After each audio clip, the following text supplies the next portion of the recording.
of owning a cafe and other heroic deeds by Beware the Testero.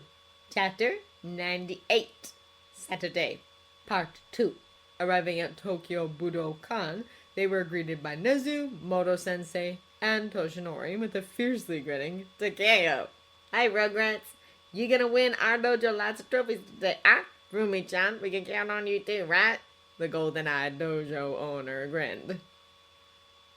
Between these many brawlers and me, we're taking all the first-place trophies home, you'll see, the rabbit quirk woman declared while snatching the two children up and into her muscle-corded arms, the four of them laughing uproariously, while the rest of their group looked on with sheepish smiles and laughs in the relatively quiet car park. That's great to see you so motivated, he admitted through a chuckle, his dark eyes sweeping across all of them. But our primary reason for being here today aside, I want you guys to enjoy yourselves, try your best, and not get caught up in trophy hunting, he advised their four fiercest competitors, pouting adorably at his words. This tournament will be a great way for you to sharpen your skills, make new friends, and test what you've learned. So, no matter what happens across the competitions, just remember that you're all winners in my book anyway, alright? Oh, you're so very funny! Eijiro grinned from where he perched atop the crimson-eyed woman's curled arm. But we're gonna try our best to win some things for you, Take-senpai, Moto-sensei, and the Sakura Dojo anyway. Right, guys? He crowed, his beautiful smile luminous as his fellow martial arts enthusiasts similarly cheered. Huffing, he shook his head ruefully before moving to join Ryuko and Keigo as they helped the tots unload their kit bags and packed lunches from the minibus whilst Nezu, Toshinori, and one of the men who'd changed his life for the better in middle school animatedly chatted with the children. It was if only they were all here just to enjoy themselves. By 900, everyone involved in the 2-year-long plot, which would bring Endeavor to justice, had arrived at the Budokan, and preparation for opening the events to the public were underway. Aizawa-sensei, how very good to see you again, and thank you, my friend, for stepping in at such short notice. I promise not to keep you from your family and students too long, alright? There's a room you can use to change in over here. Dabi and Ray, their entourage never leaving them, had been made comfortable in an ornate room used for tea ceremonies. Sansa and Naomasa, of course, were staying with them as well, their fellow police force technicians having set up TV links for them to see everything that was going on across the three dojos. Kenji-san, too, was there. He had a direct line to Ray's former lodgings on the off chance Enji ordained to care about his wife and her condition. Yeah, right. Thank you, Ojiro Shiso. It's been a while since I performed at Kata Yuzuga fan. Is there any style that you'd prefer me to use? He ducked in briefly to check on them all. They'd been given comfortable chairs to sit in, the packed lunches he'd made for them were stashed inside a mini-fridge, and the Child Protective Services staff were diligently making tea for everyone alongside Nezu. They would, of course, be overseeing the children in the first instance, but, luckily for all of them, the diligent team of 2 women and 2 men were not only deeply caring and compassionate, but had been working alongside them and the UA staff for the past year. Knowing that both mother and son were known to them, all of 6 on a first-name basis with each other, had made the fact that Fuyumi, Natsuo, and Shouta wouldn't be able to live with Rei straight off the bat a little less frightening too. I trust your judgment implicitly, Sensei, and, thank you very much for the cookies, they're delightful.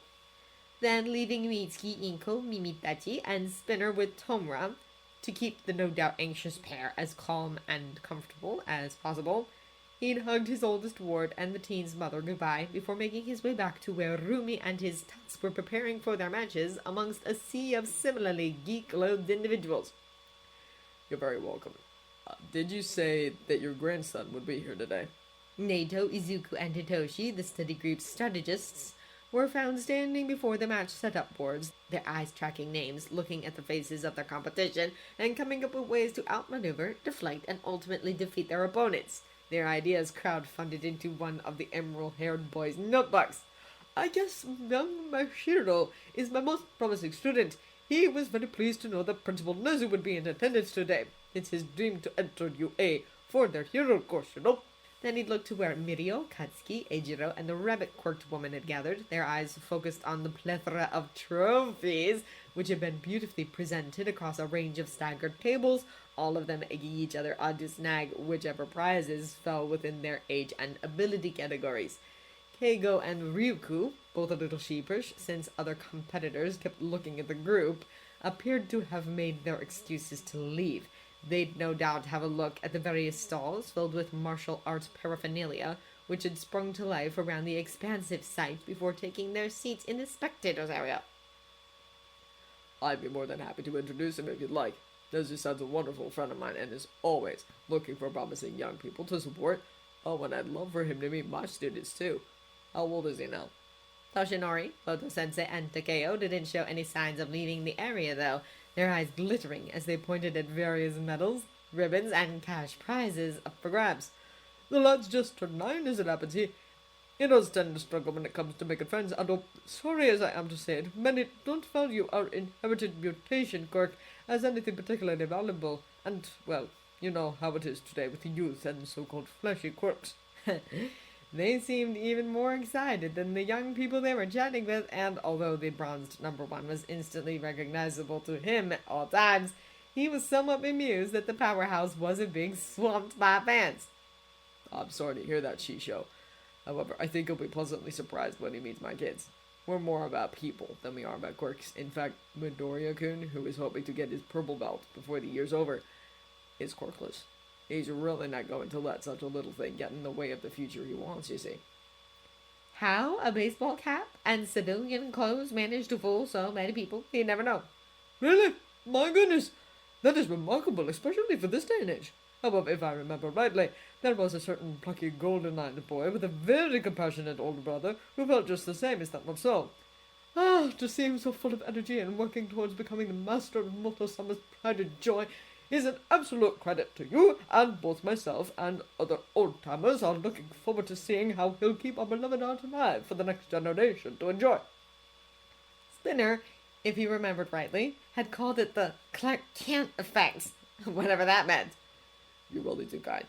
Takeo is his own man, but I appreciate the compliment, truly. He is beyond exceptional, but, well, I feel that way about all of my little brothers and sisters. They amaze me every day. Then, before the older, tail-quirked man had beckoned him over across the expensive marquee the competitors had been housed in, he'd spied his other kids. Your modesty is only excelled by your heart, my boy. If I may beg the favour of that introduction, I'd be very grateful, as Mashiro and his parents will be moving down to Musutafu ready for the new school year in April. It'd be wonderful if you could have some friends waiting for him, wouldn't it? Tadeo, his expression serene, was leading them all in meditation. Tamaki, Ochako, Tsuyu, and Denki all looked well rested and prepared. Such good kids. I'm sure they'd be more than happy to oblige. He's also very welcome at my cafe after school as well. We have an excellent study space, and there's a youth center just down the road he can visit too.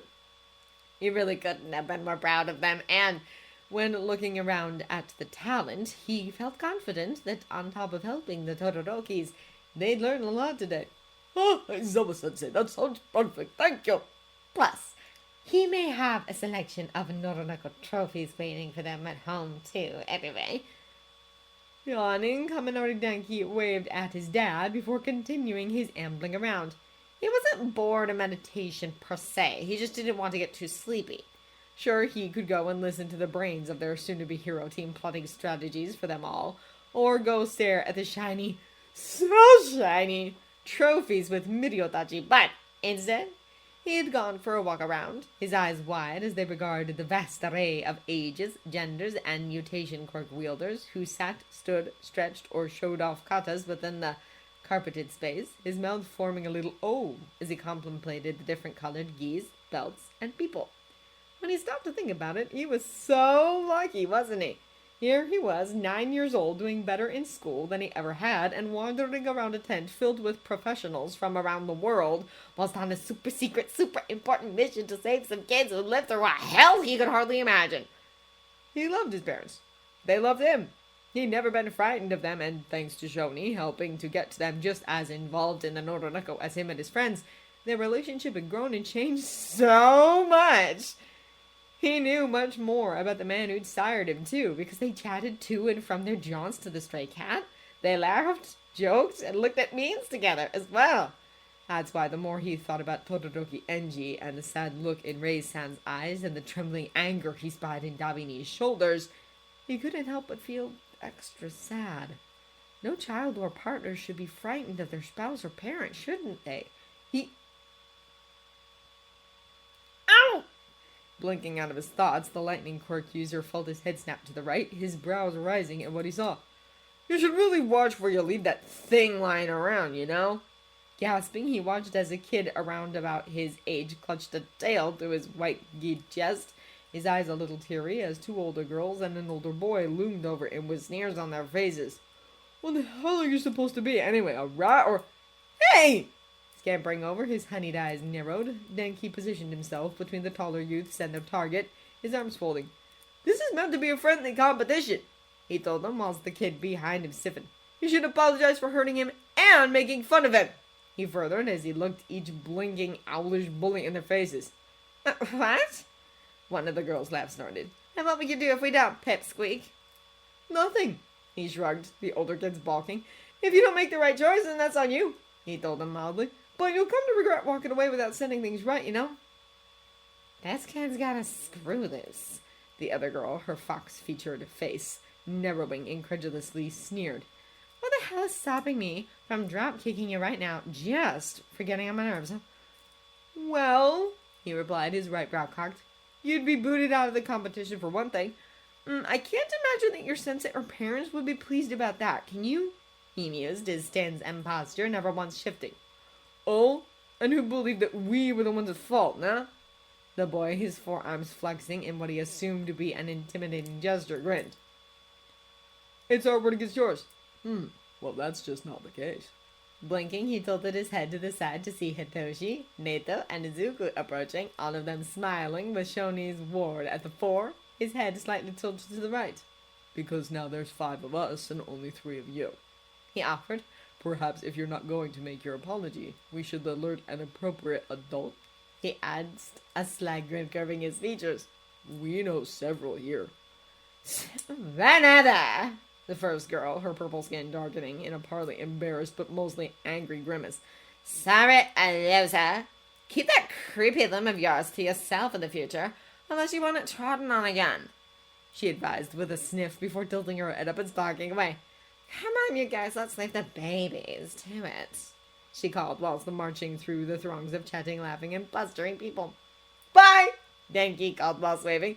Have a nice life, he added with a snicker, which was mirrored by Nato, the blue-eyed boy, wrapping a friendly arm around his shoulder whilst he too waved off with a don't let your bad attitude hit you on the way out. Some people just want to be out, I suppose.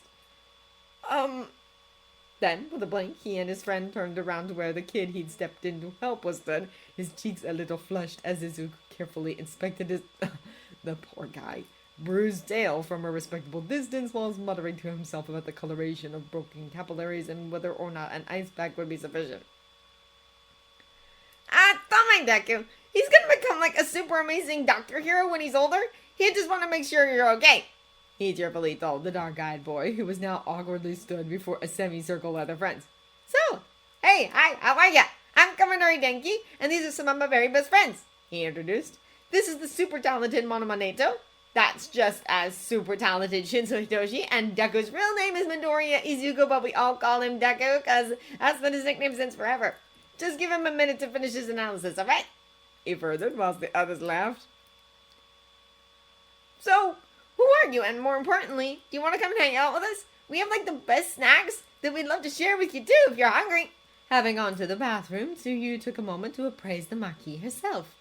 She almost couldn't believe sometimes that she'd grown strong enough and proficient enough to earn a blue belt in their oldest brother's beloved jujitsu. Plus, to be here with her friends, all of them ready, willing, and able to assist the Todorokis, well, she kind of felt like a pro hero already. Grinning to herself, she cast her forest green eyes over the arrangement of trophies before turning back the way she'd come, her hands patting down the beautiful teal of her gi, while she casually observed the large groups of people gathered together in the tent that the officials were somehow keeping cool, regardless of the sunshine beaming down on them. She could remember a time not that long ago that she'd felt incredibly nervous in a place like this. She had felt self-conscious about her hands, the slight haunch in her shoulders, and the size of her feet, the spread of her toes. If it hadn't been for Shoney's calming influence and the sweet, wonderful support of her friends, well, she might never have been brave enough to... Ew! What the fuck is wrong with your arms? Blinking, Suyu snapped her head to the left, her eyes widening at what she saw, for there, in a group huddled away from the majority of the adults, was a looming circle of people about her age, at least 10 of them, all crowded around a taller person with snow-white hair, who she couldn't quite make out. Oi, what's with the face mask, huh? You sick or something? A person who, despite her not being able to see their face, looked like they were trying to get out of the aggressive circle that had formed around them. I bet he's wearing it because his face is just as fucked up as the rest of him. Frowning worriedly, she looked over to the trophies once more and nodded to herself. Gross! Don't let him touch with those creepy tentacles. They're disgusting! Get up! With a group that size, appropriate adults were better to deal with such things, weren't they? She and her fellows, of course, would also be there to make sure that whomever was being picked on had some support afterwards, too.